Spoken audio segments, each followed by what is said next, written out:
Ladies and gentlemen, you're now tuned into Chat City with P. Ross. Conversations and interviews are in the queue. Listen or join in. Here she is, P. Ross. Greetings, everyone. Thank you for tuning in again to Chat City with P. Ross. I am your host, P. Ross, and I am delighted to have in the building with me today entrepreneur, Mrs. Tanisha Spears. Welcome back to the show, Tanisha. I'm glad to be here again.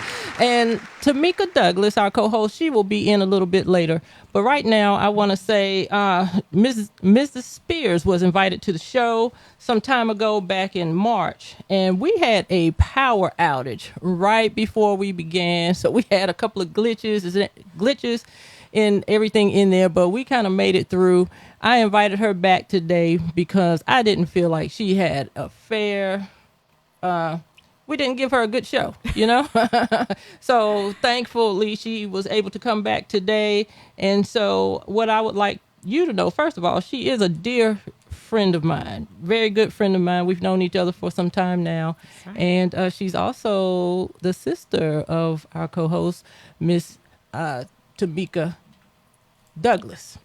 And so, like I said, Tameka will be here later on in the show. But first, what I would like to do before we go any further is say happy anniversary to Chat City with P. Ross.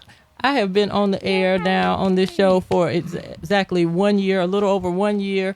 I am so excited about that. Awesome. This is a lifelong dream that I am living out, and I've got a few people to thank for that. The first person I want to thank is Miss Aaliyah Ford Adams, comedian Aaliyah Ford Adams, who allowed me to come on her show and get a taste of what radio is like. And also, I want to thank Mr. Stephen White, who is the manager here, and he's given me this opportunity to do what I'm doing now. So I just want to say thank you to both of you. And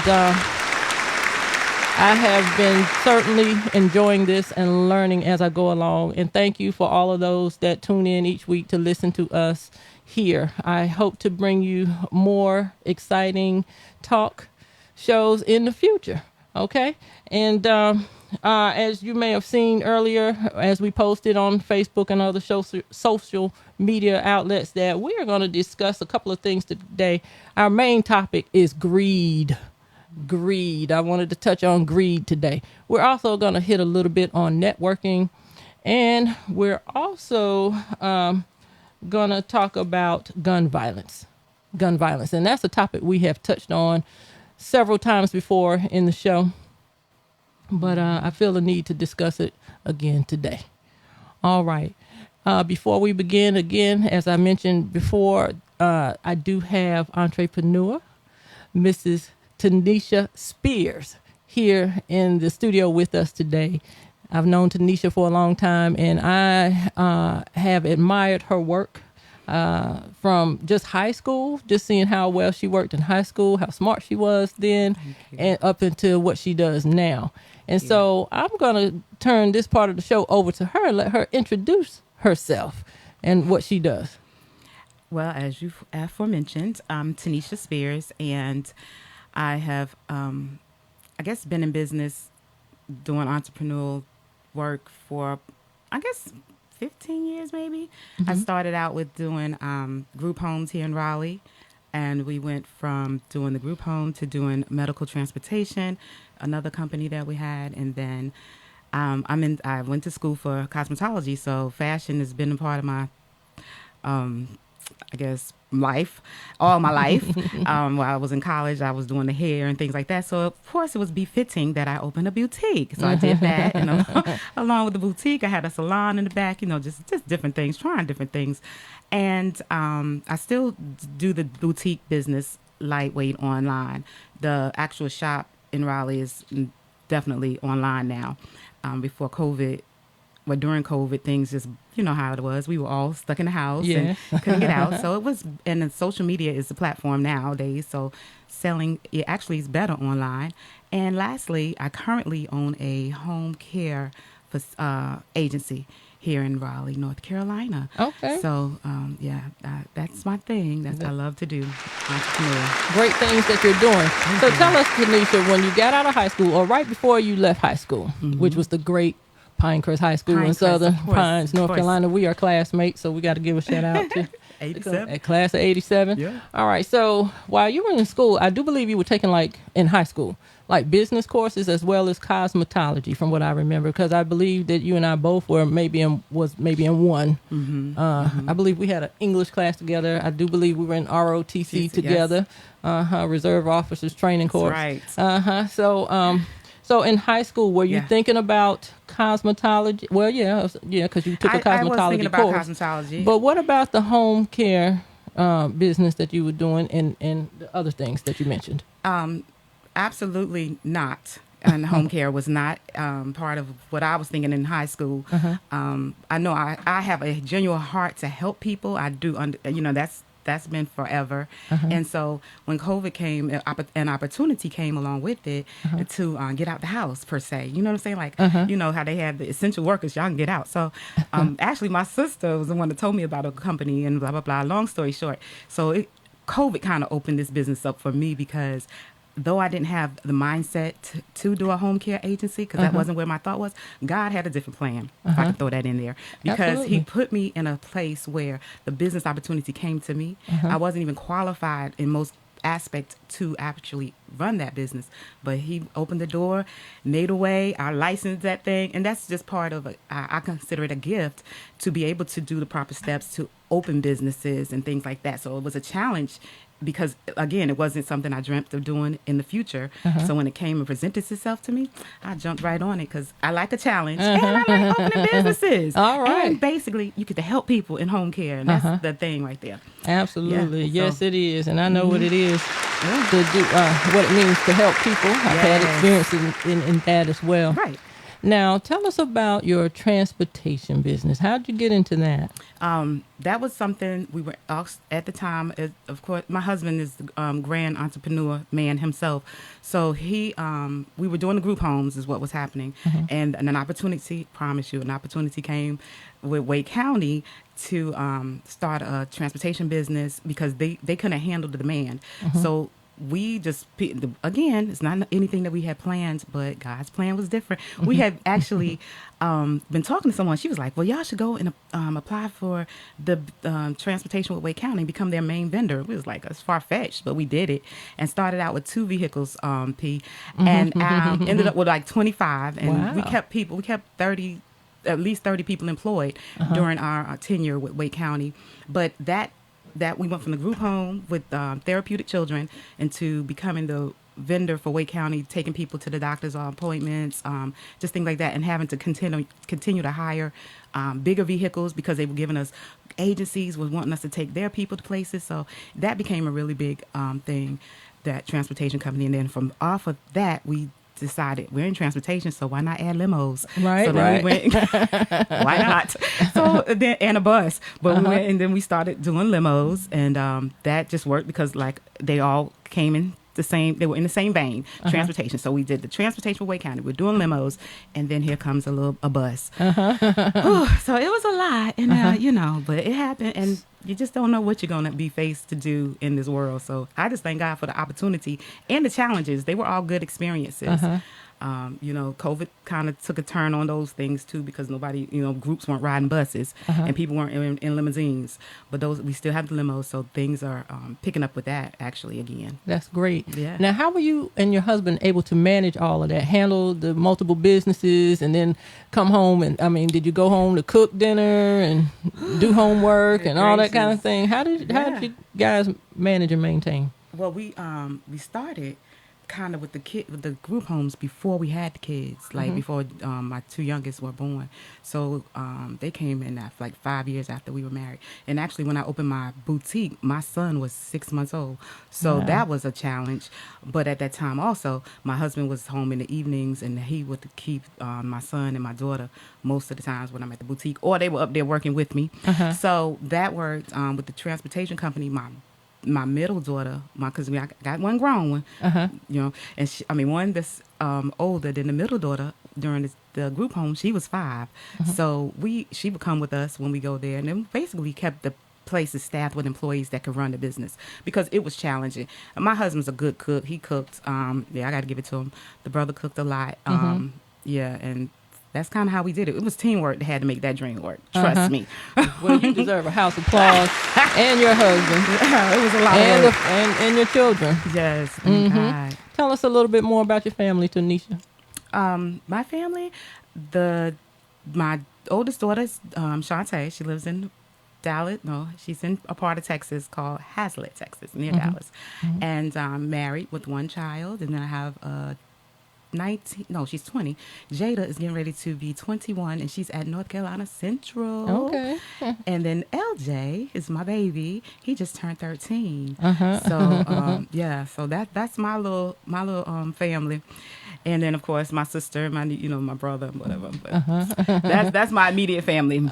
Okay. Yes, ma'am. Yes, we had your mom here on the show, as we mentioned in the last show. And we talked about all the wonderful things she's done, received an award from our governor, from the governor of this state. Yes. For the remarkable things she has done.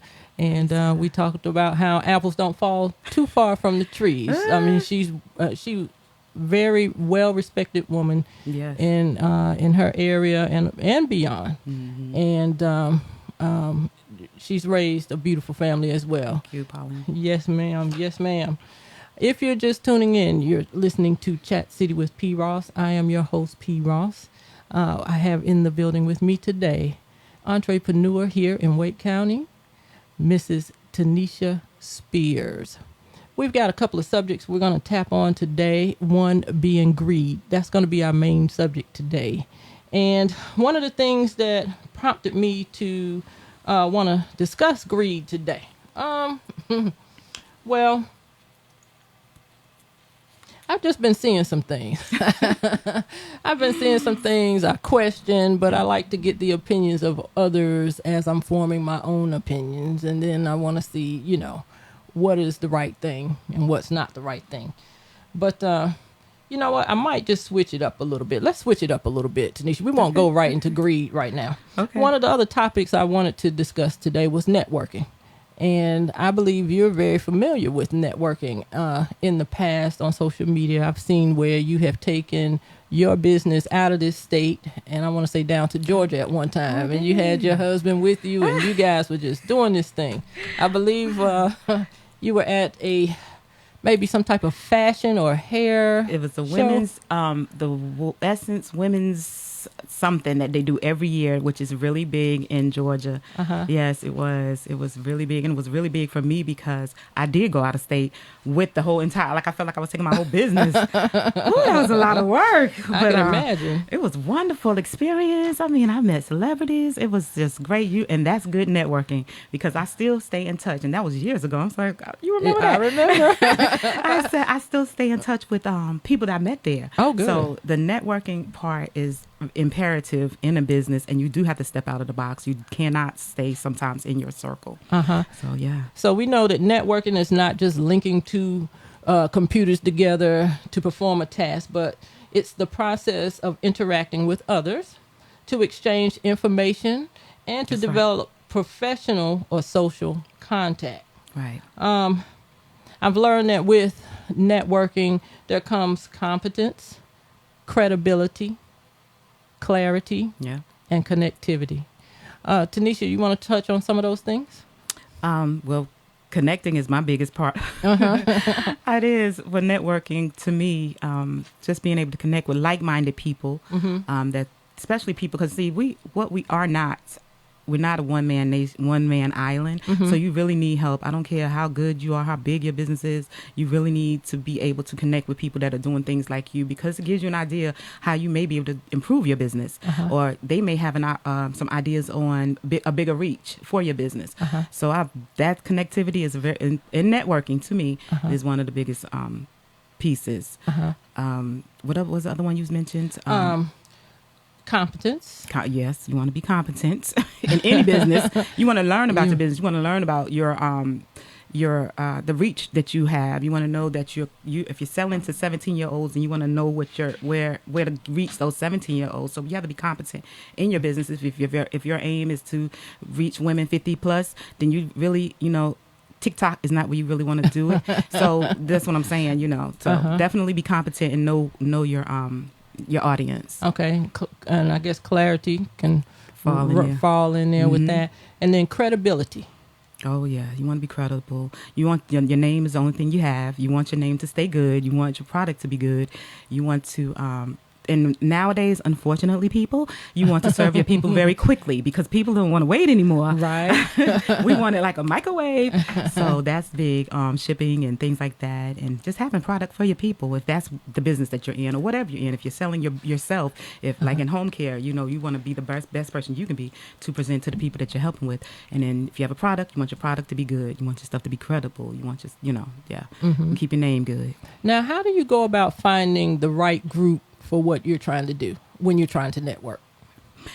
Well, if it's my boutique, that's like I think COVID also offered a lot of people some ideas and some PPP so that they can open these businesses, because beauty and clothing and jewelry and pocket handbags, that's a huge thing now. So you can kind of reach to anybody. If you're on Insta and social, this computer is our friend, because you want to get in groups that sell things like you sell, or research groups, research the people that run in the groups. There's a whole bunch of things you can research.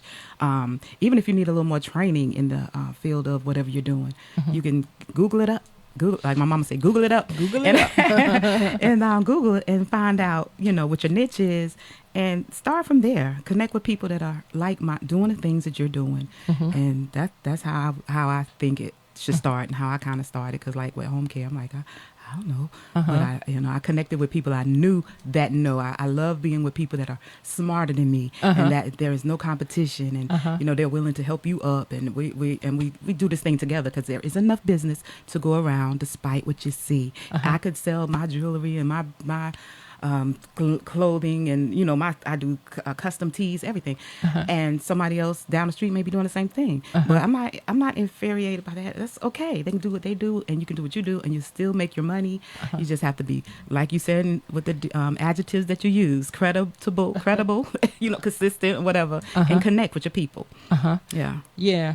Now, one of the things I find that I do when I'm trying to network, if I go into like a store or a place of business, and they have a table or a board with business cards on them, I try to, grab, if there's more than one card for that person, I'll grab a card, or I'll snap a photo, snap a picture from my phone of their business card, and say, hey, well, maybe when I do this, I'll reach out to them and let them know I found their card here or whatever, and try to see, what we can do to network together. Like you said, it's about people helping people. But sometimes I feel there are some cons to it sometimes.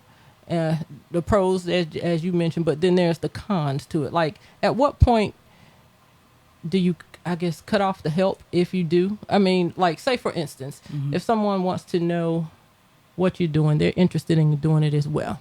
Right. And you say, okay, well, I don't mind helping you. But then they continue to come back and say, hey, well, where'd you get this? Or how'd you do this? Or I mean, is there a point in time where you kind of just like let go of the hand and let them research? Absolutely. And study and find out for themselves? Or I would say yes. I've had that incident happen a time or 20, because you help people and you get them. Now, some people motives are different, right? So you say you're not going to be trying to be my competition, but you really are, because you want to do exactly like I'm doing. That's something different. Right. But to help that person, get the license and things like that, the structure. Okay, then they want you to show me where you get this and that. You're not, and then they want you to call you again, and you're trying to run your business. Well, how do you do this and that? At some point you got to be like, you have to take some accountability and responsibility to research what you're doing and find out how I found out. Now, I'm gonna help you to an extent, but no. Now, see, we have people that help you all the way, and they're called they charge, let me let you know that, per Right, hour for right. that help. So Right. that may be where I refer them to at that point. Yes. Now, let me ask you this. What have been some other cons in networking, if you've found any or have come across any? Networking cons, I don't know, maybe trying to refer a friend to someone that I had a good experience with, and but then they don't have such a good experience. Oh, yeah. You know what I'm saying? Yeah, So yeah. it's that kind of stuff, because people are different, and that's one of my biggest issues, are referring someone somewhere and they get horrible services from you, or horrible product from you, and And I give a person, and one other thing, sometimes we as a people will cut a person off from one mistake. You know what I'm saying? Like we'll work with a business, and then that business didn't do it right the first time. And I'm going to talk about minority business right here. I'm just going to slide that little piece Go in. ahead. But if you have Right a minority business, and you had that one bad experience, you're more apt to cut that minority business off and go right on back over there to another business where they gave you cold food, or you know what I'm saying, but you ain't gonna stop going there because you're gonna go there and get that chicken sandwich every day. But so you're giving them opportunity, but that small business, they don't have that kind of money coming in. So I think that we should give people another chance. If you understand what I'm saying, I do. Like, don't, especially small businesses, don't just cut them off. Right. Minority businesses. Yeah, and we're in this day and age now where, man, you can really hurt a business from Google. I mean, when you go to reviews and things like that, Yes. So, I mean, nobody's business is perfect. Right. And like you said, give it a chance. But if there's just that one thing, when you give it a chance, and you give it a second chance, and a third chance, and a fourth chance, okay, you might want to. Right. That's different. That's different. Yeah. But yeah, that's been my pet, because I hear people and I see people post stuff, and they just dog. I'm like, God, somebody had a bad week, or just something. Just give them a chance. Again, somebody gave you a second chance. Yeah. LinkedIn. Are you familiar with LinkedIn? Mm-hmm. Yeah. Okay. Would you say that's a good networking tool? It has been known to be one. It doesn't require me to be on there so much for what I am doing. Every now and then I go on and maybe look for some employee type stuff. But I do think it's a good networking connection for people outside of Facebook. That's a different thing. But yeah, I think so. Have you had experience using it? I have. Yeah. I just started back with it. Yeah, me too. But it's kind of like, you see, I feel like I'm being redundant a little bit, because the same people that I'm friends with on Facebook. Gotcha. And all the other places. Okay, I see the same things on LinkedIn. Right. I got you. Maybe on a more professional scale with LinkedIn. Right. Yeah. To say it's proven, if it's brought me any benefits, I can't say yes or no. Yeah. Because I'm just right back into it. But years ago, matter of fact, when I was here at Wake Tech taking a class, we were required to tap in or to connect into LinkedIn. Right. And that was the first time I'd ever heard of it. And that's been, some years ago, and, it's just something we had to do for the class. But I said, well, let me try it again and see what it does for me, Yeah. But I guess it's good for the people that it's good for. You know what I'm saying? Right. So, Right. yeah. Right. I'm not It's a knocking good it. platform. Yeah, absolutely. I know. At any point, but yeah. So I'm just there, kind of lingering and hanging out. Me too. Just looking like, oh, that's what they doing. That type of, Yes. What have been some other pros to networking for you, if you have any more? Pros, or benefits for through networking? Well, it like as we stated earlier, the benefit is just your reach. Your reach could be greater. To me, my boutique, we actually did a commercial, and we're on TV, like the Channel 10 here in Raleigh, like a big time commercial. I would have big events outside my boutique just to kind of network with the community. So we would do free food. I had my brother-in-laws would come and bring big fryers outside.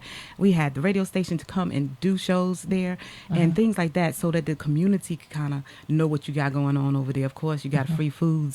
They come, and we had outside entertainment. So that's a big thing right there. It's a little bit more money involved with that, but that type of networking was what I love to do, and I think that's what helped me, because of the community where my boutique was set up. They were now, oh, she got this going on over here, and because some people just don't know. Word of mouth is one of your best networking devices to me, somebody telling somebody else about your business, your product. Yes. So I don't know anything that's really bad with networking. Not, you know what I'm saying? Like, yes. I really don't. Not if you do it properly, decent and in order. There's going to be people with motives, but that's neither here nor there. Talk about some of those motives. Well, like I was saying, it could be somebody's wanting you to help them to do something, but their motive is they want to do what you're doing and kind of right next door to where you're doing it. Okay. That's all I'm saying, like stuff like that. And again, what God has for you is for you, but at the same time, it's not good business practice to set someone up beside you to work the same business. To do this. It's not good business practice. So yeah, that to me is kind of not good. And then it's setting up websites the same way. People, they want to ask you, who does your website, where you get your website done. Okay, you did that, and you give them that name, and then when it's time for them to get their website, their whole identical to yours. Colors, like y'all have like all these colors in the universe, and we gotta have the same colors, but we run the same business. But anyway, stuff like that. I had a friend, an associate that opened a business not too far from mine. The same. She changed the name by one little peon. I'm like, I can't even say the name, but I'm like, so those are the things I'm talking about. Okay. You're trying to help people. Good points. Yeah. Good point. All right. Thank you for that. Yes, ma'am. If you're just tuning in, you're listening to Chat City with P. Ross. I am your host, P. Ross, and we're on Oak 93.5 FM here in Raleigh, North Carolina, WRLY. All right. In the building with me today is entrepreneur Tanisha Douglas Spears. That's right. That's right. And we'll be joined by someone else later on, Tameka Douglas. We'll be joined by her a little later on. Our subjects today have been networking, and we've also talked. We're going to be talking about greed, and we also mentioned. I'm sorry. Gun violence. Right? And gun violence. Yeah, we're going to be talking about gun violence as well. I'm sorry, I drew a blank there. But I also wanted to mention, too, we've been on the show with Chat City with P. Ross for 1 year now. And yes. I gave accolades to those that allowed me to be here, got me here. And again, we want to say hello and thank you to Miss comedian, Mrs. Aaliyah Ford Adams, and also Stephen White here in the station. All right. So let's talk on greed right now. Greed is one of the subjects I mentioned earlier that I wanted to talk about, just because of some things I have seen and have questions about, wanted to know how others was feeling about it as well. So greed, where do we begin?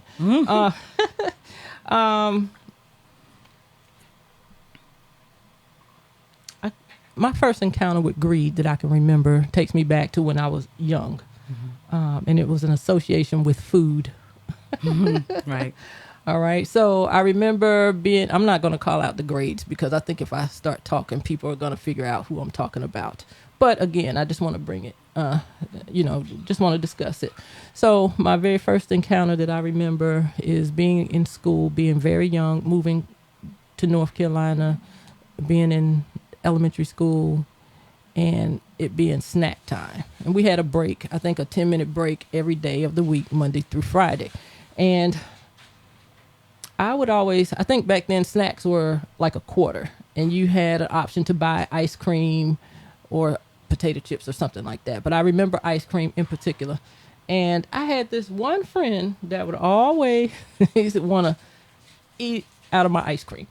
Eat my ice cream. And it was like a little cup of soft, it was like an ice cream cup. Right.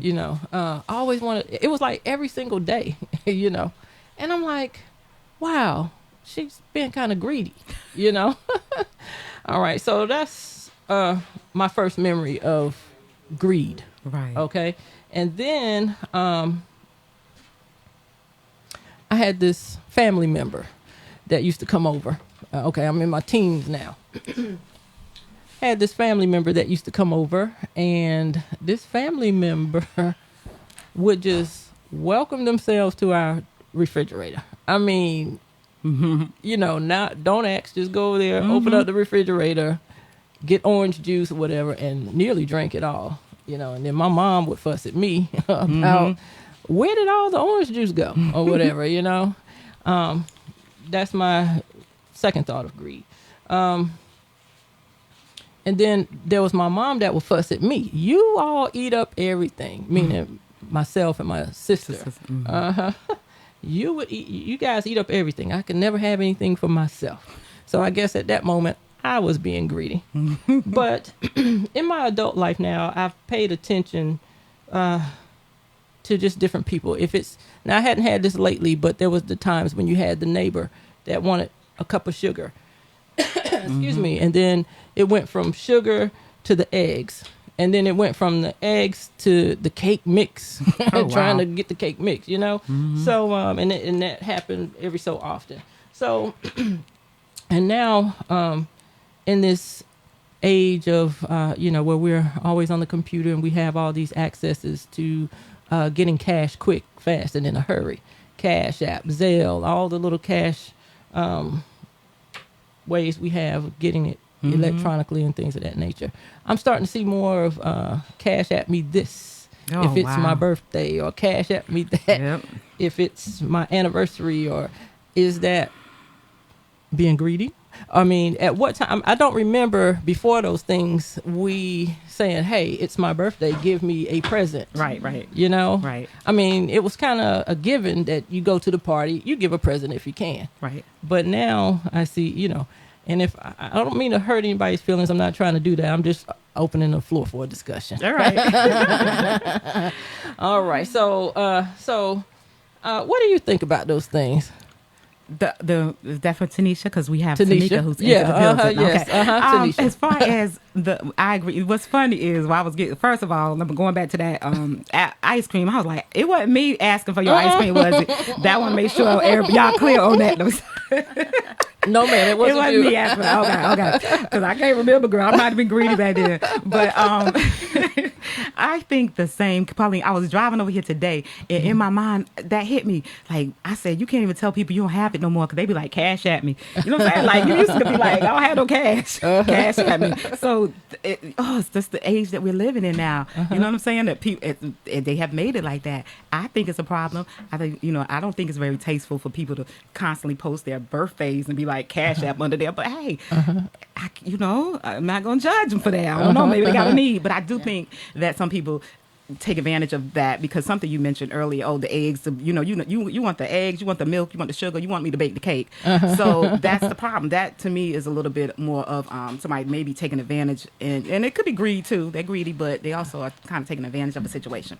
So yeah, but greed is in a lot of forms. People are about themselves now, which is the Bible tells us is going to be in the last day. So right, yeah, I'm not surprised about the stuff that I see people demanding, to send them money or asking, and they have no shame in asking for it nowadays. So I've looked up the definition for greed. Okay. And it's intense and selfish desire for something, especially wealth, power, and food. Okay, I'm going to say it again. Greed, the definition of greed: intense and selfish desire for something, especially wealth, power, and food. All right. Tameka, speak on it, if you will. Greed. Yes.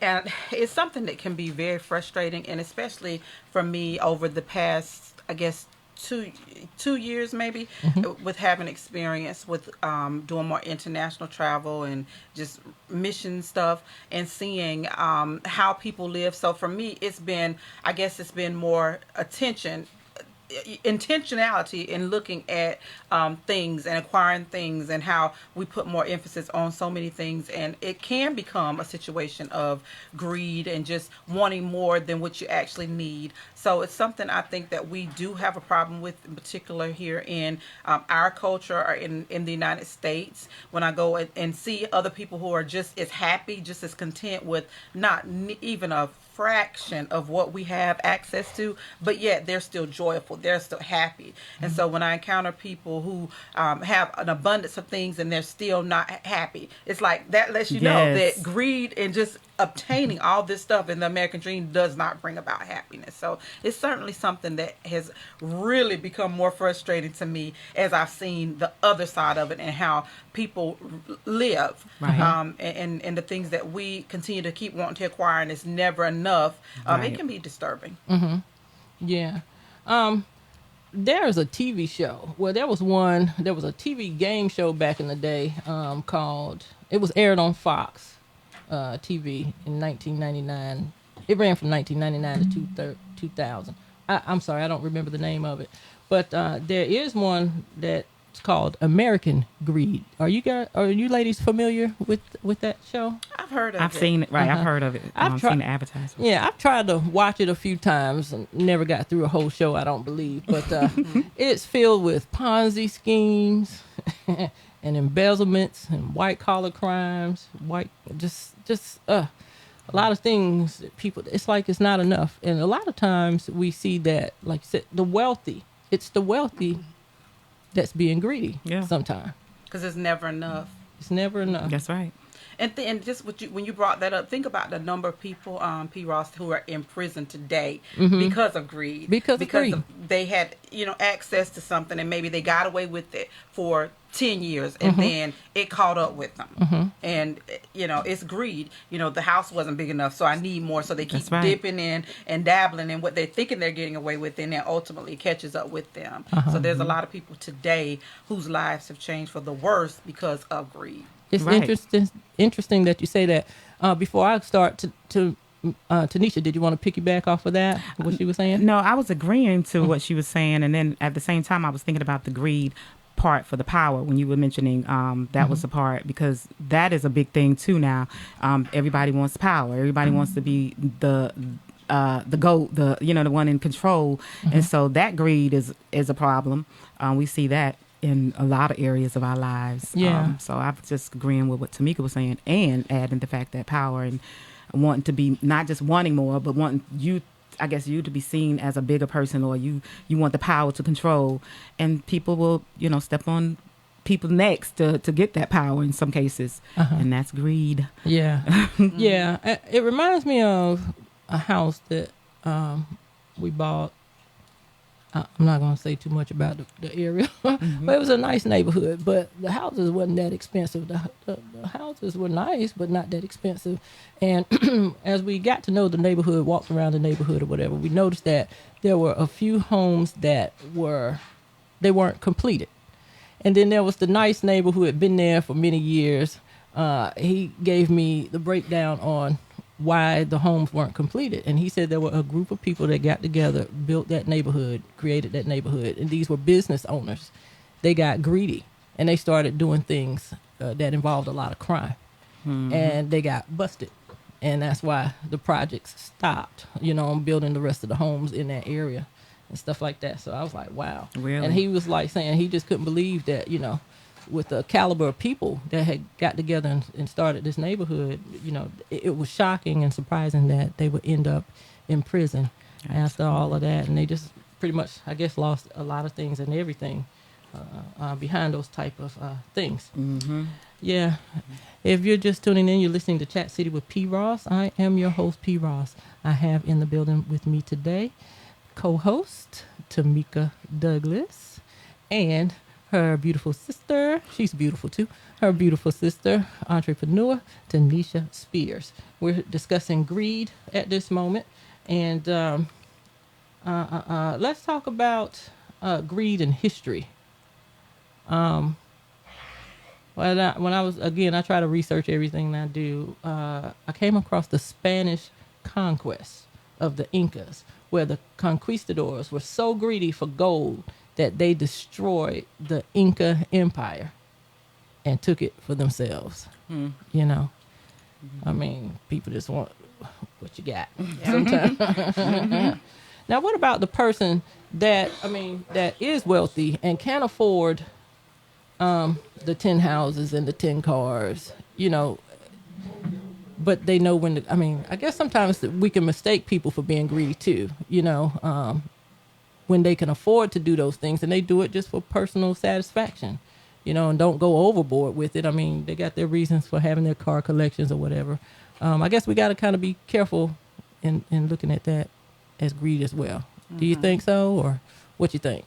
Oh, absolutely. I think it's based upon, you know, like I said, the person's motives for having what they have. People have every right to have something if they work hard for it, and they're, you know, in business, they're corporate, however they obtain their stuff. People have a right to live how they want to live. If they can afford it, go for it. But I think when it becomes a problem is, again, like we talked about before, when it's just you're accumulating all this stuff and it's never enough. So there is a difference in greed and just simply being blessed and having the abundance of things. And I think there is a distinct difference in the two. But there's nothing wrong with somebody who, if they love cars, a certain car, and they want 10 of those cars and they can afford to get it, go for it. Yes. I think that sharing is caring. So if they, you know, if they have enough and can be a blessing to those in need, I think that's important. The other part of it, to do that and to be, you know, certainly be noble enough to give to those who are less fortunate if you have the ability to gain all that stuff for yourself. Right. So I think that's kind of one of the distinctions in it, to let us know that that person is not a person of greed when they accumulate what they get and then they are able to share with others who may not be able to afford certain things for themselves. Right. Yes. And that was one of the points I was going to touch on a little later on, but that's good that you brought that up. Now let's talk about the church. The Bible does say, I think there are several scriptures out there about greediness, but this one scripture I came across, and it's like in a new NIV version, Luke 12:15, and he said unto them, take care and be on your guard against covetousness, for one's life does not consist in the abundance of his possessions. Then he said, beware, guard against every kind of greed. Life is not measured about how much you own, and you've mentioned that already. Now, but okay, so let's go back to the church. And again, please, nobody call me and chastise me on this. Okay, we're just having a discussion. All right, so you paid tithes, you paid offerings. Shouldn't that be enough for the church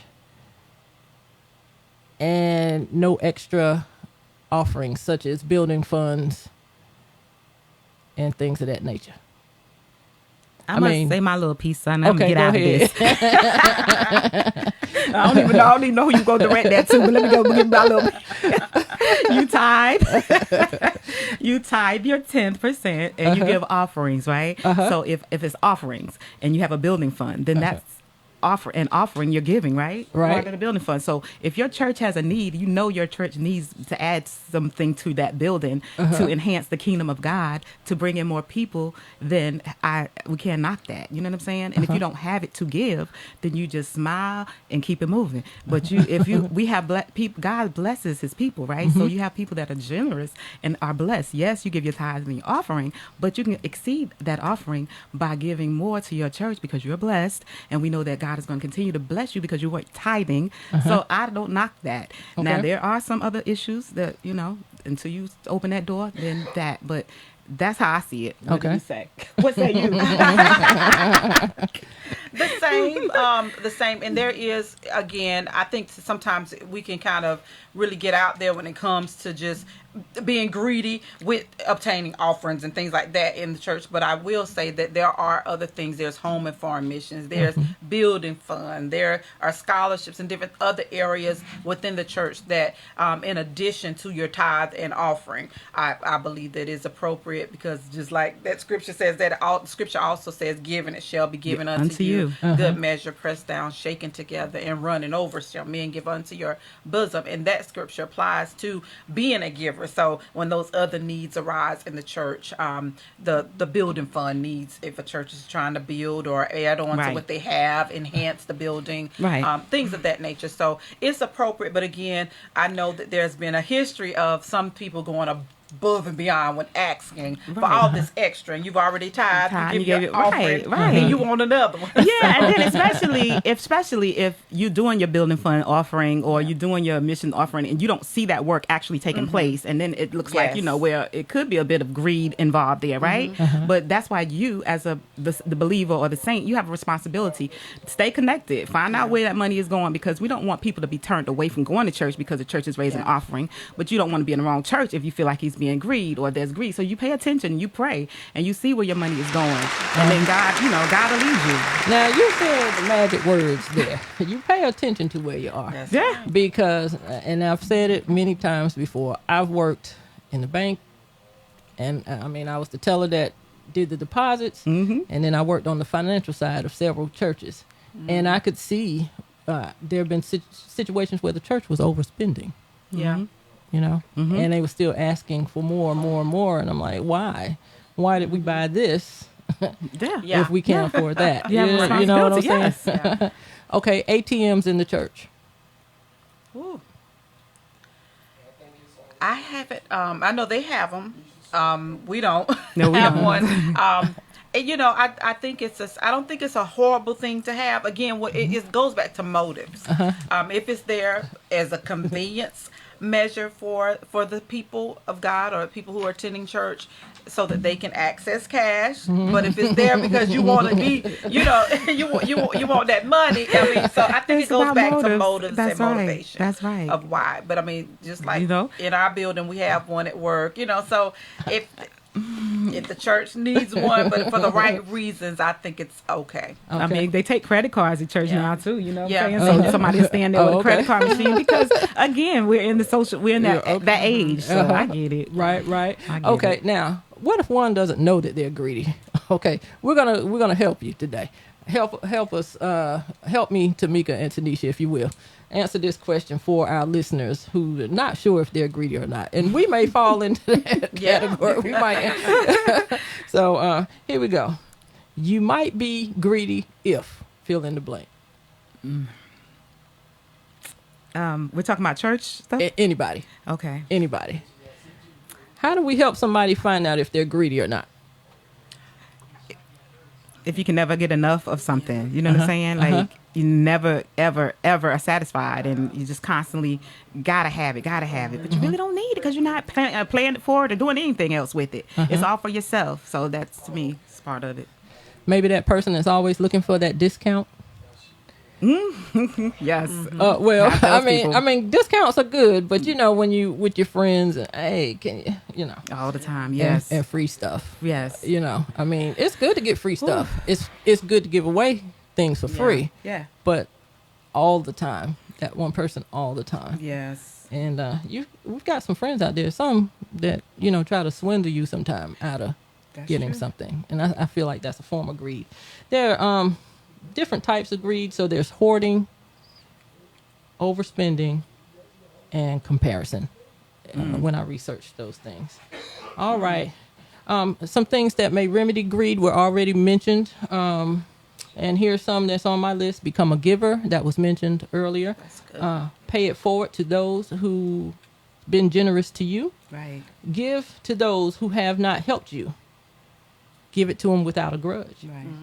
Don't live for only yourself. Contribute towards the needy and less fortunate. That was mentioned earlier. Think of loved ones who may be needing help. And know that you cannot bring your wealth when you die.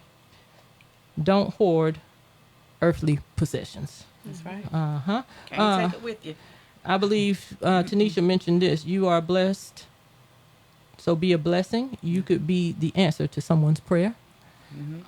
Be content with what you have, and focus your mind on more valuable things other than money, such as family and friends.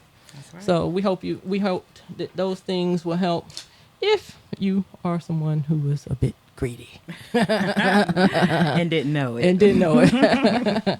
All right, something else I wanted to touch on today because it's just gripping. It's just tearing my heart apart, and that is gun violence. It's something we've mentioned before here on the show, and so I want to talk about it again. Over the last week or so, we've seen 3 or so things happen. One, there was the Louisville bank shooting, where a former employee and intern went into the branch and shot and killed co-workers. There was the Sweet 16 birthday party in I think a nearby state, if not the same one. Kids just having a good time at a Sweet 16 birthday. Someone was in there with a weapon, a gun, or maybe several people. They were asked to leave, and they may have done that, but somewhere along the way, we have 4 people who are dead at a 16-year-old Sweet 16 birthday party. And then there is the 84-year-old senior who shot an innocent person who just knocked on the wrong door looking for his siblings to pick up, to take back home. Knocked on the wrong door. President Biden is reaching out to those that can change the laws and asking for some type of reform. Ladies, speak on it. Either one of you can start. I think when it comes to guns in general, what we have to know is this: guns aren't bad in and of themselves. Right. They get into the wrong hands of people. I believe. I think that we need them in many cases for protection. But again, the gun sitting there on a table is not going to do anything in and of itself. It is when it gets in the hands of somebody else that it becomes a danger. I think that's what we have to really make sure that we are assessing in the reformation of laws and things of that nature is the fact of whose hands they're getting into and the access to guns. Right. And if I may add, the reform or trying to take guns away or make guns where we can't get them, citizens, then that's the problem. People not looking at it both ways because criminals aren't going to get gun permits. Criminals are going to get their guns off the streets. So if we can't protect ourselves as a homeowner, as a responsible gun owner, then that's going to be a problem. So we can't take one situation, sad situation. That boy was there to get his twin brothers, and he, the little guy to get shot in the head. You know what I'm saying? So that gun was in the hands of a wrong person. The man to me looked like he should have been in an assisted living condition home to me, and with a little dementia. I'm saying, but they're not talking about that because something had to be wrong with him. I mean, he had a beard on when they were interviewing him. So, and that's just one of the cases. We know there's mental illnesses and everything else, but to just take the guns away from the American people. Listen, I'm Second Amendment all the way. Don't judge me, don't call me, don't text me, don't send me no post, nothing. I'm Second Amendment all the way because guns are in the hands of the criminals, and if we can't protect ourselves, we're gonna have a whole big problem. Right. Seriously. Right. All right. Louisville bank shooting. Now, I was telling a relative, I believe that there may have been some form of bullying, and it got to be too much. Looking into that man's background. So I used to be a banker as well, and I was in a situation where there was a robbery where the robber said he had a gun. We didn't see one, but that's what he had on the note. Very scary situation. Wow. But I'm like, man, I just want to encourage again, try to get along in the workplace. Don't bully anybody in the workplace. We hear too much of these workplace shootings. Yes. If you're under any kind of stress or duress, use that time off, that PTO time if you need to, or counseling if they offer it. We got to do something. We got to have something. Yeah. To try to not hurt each other. Right. The Sweet 16 birthday party. We definitely got to do something with these young people getting guns in their hands, school shootings, things of that nature. We got to do something different than what we've been doing. And again, pay attention to what your young people are watching on TV and what they're playing as far as video games and stuff like that, because I believe that's a lot of influence right there. What do you have to say on it, ladies? Tameka? Yeah, I agree with that. I think it's important that parents know what is going on behind the screen, know what's going on in hand, and why they head down for 3 or 4 hours. What is it that is bringing you that much attention? Right. What is it that you're getting out of what? And another thing, when you look at the screens and the different games, is the stimulation that is affecting a lot of the children. Yes. When it comes to the games and things like that, is what it's doing. It does something in their mind psychologically, and a lot of people don't realize that. So it's so important that parents, I'm not saying just take away the stuff, but know what it is that your child is doing for hours. Know what's influencing them, because something is grabbing their attention. It's keeping their attention for all day or 3 or 4 hours, and that things like that. A lot of these games are wicked. A lot of them are the things that they're seeing. The people that they're partnering with, even in the games, because they're adults. adults. Yeah, they're You got adults. children and adults playing Wow. against each Yeah. other. Yes, People I be like, on another what? side of the country could That's be right. playing the game with your son or daughter, That's right. and you don't know what Influencing. that influence is looking like. So it's so important that parents are aware, and caregivers are And if aware. of what's I going may on. piggyback off of that, with that responsibility also is, to me, geared to the parent of knowing if your child has a gun, because we're talking about some of these kids have guns and things in your house, right? And you're not even knowing because you're not parenting. You know what I'm saying? Jimmy shouldn't have that door locked. Go in there and search the rooms. I mean, if you know this stuff is happening, especially if it's happening at your kid's school, or you see behaviors changing in your children, I think a lot of times parents aren't paying enough attention to see that these behaviors, or see what these kids are dealing with, or talking to them even. You know what I'm saying? Listen, my kids was getting them talks when they were like 5 years old. You got to talk to them straight up from what they're going to see in the streets, and you got to parent them kids. And, you know, if anybody tells you to hold a gun, or if they ask you for, talk to your children, parents. Let's parent. And I think that's a big thing that we're falling away. We've got to put that responsibility back on the parents. And, they don't lock no doors in here because you don't pay rent. So, Right. just saying, just check your children. So what do we say to the adult who's playing the shoot 'em up game with the young person? What do we say to those adults? Just be mindful of what the outcome could be while you're playing with the children. I mean, you can't tell a parent what to do with their children, what games to play, but I think it's so imperative that the parent is mindful of how it could be affecting them. And while you're playing that game, are you talking to them about what this could do? What if you had a real gun and it went off, or you shot somebody, and that type of thing. So I think that if you're going to play the game with them, communication needs to take place as well. But Pauline, also the game, since you're mentioning the games, video games and things like that, the music to me has more influence. This music that they listening to, good gracious, though, we listening to when we get to the gas station when the music is blasted. I can't believe some of the lyrics that I'm hearing, and so that's pumping these boys up in their head, and then they get them look, girl. I agree with you on that. The music is a big thing too. Very big influence. And something a pastor once said to me, or said to us, he said, who was the chief musician before he got kicked out of heaven? And where do some of the biggest problems lie in the church? And he said the number one is in the choir, where the music is. Yeah. So, and then we relate that to, like you said, the music that we're hearing today. I mean, it's always been there for centuries and centuries, but it seems like it's more vulgar and violent. now. Yeah. And, everybody's shooting and killing. Like everybody's doing that. And Yeah. Wow. And I think Tanisha said something real key also about knowing if your child has a gun, because the last few mass shootings, in some of these cases, the parents were like, I didn't know that they had all of this ammunition down in the basement. I didn't know that Jane, and I mean, at the Christian school, it was a young lady, right? So Yeah, I we're forgot hearing about too that many one. instances where parents are saying that they didn't know that the guns were in the house. right. And so it is important to know if they have access to a gun, or if they're in your house building something, building bombs, building, yes. So.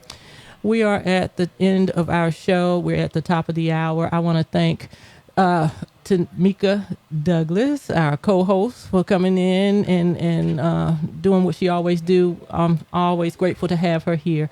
And Mrs. Tanisha Spears. I appreciate you coming back to be here with us. I would love to have you back on the show at another time. And I thank you again for listening to Chat City with P. Ross. We'll be back next Thursday, 3 p.m. Eastern Time. We welcome you back. Enjoy the rest of the week.